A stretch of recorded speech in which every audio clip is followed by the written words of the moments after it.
Brazil team তো আসলে শতাব্দীর শুরু 2002 বিশ্বকাপটা নেওয়া আমার নিজের চোখে দেখা। আমি যখন ক্লাস 2-তে পড়ি, অবশ্য ওইভাবে না বুঝলেও প্রকৃত অর্থে সেই সময়টা আমি খেলাটা দেখছি এবং নিজের চোখেই বিশ্বকাপ নেওয়াটা দেখছি।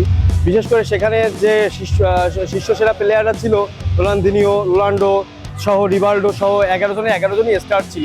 ওই মুহূর্তে যে ছন্দের খেলা, শৈল্পিক খেলা ব্রাজিল উপহার দিয়েছে আমাদের, সেটা একটা মনের একটা টান কাজ করে আসলে। আর তারপর থেকে যত প্লেয়ার আসে যায় না কি জন্য হার জিত থাকবে, তবে ব্রাজিলের প্রতি ভালোবাসা কখনোই কমবে না। 2026 বিশ্বকাপে আমরা মিশন একটা নিয়ে আছি। আমি আশা করি ব্রাজিল আমাদের প্রত্যাশা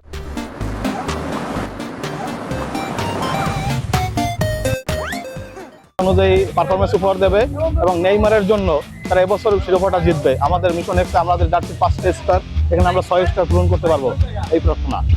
ব্রাজিলের পক্ষে আছে এবং ব্রাজিল বিশ্বের মানচিত্র দখল করেছে। ব্রাজিল আগে পরে অনেক পুরস্কৃত হয়েছে, আন্তর্জাতিক মিডিয়া দেখেছে ব্রাজিল ফুটবলের জাতীয় অঙ্গনে ব্রাজিল ভূমিকা পালন করেছে। বাংলাদেশের দর্শক শ্রোতা ব্রাজিলের পক্ষে আছে, আমরাও থাকবো ইনশাআল্লাহ।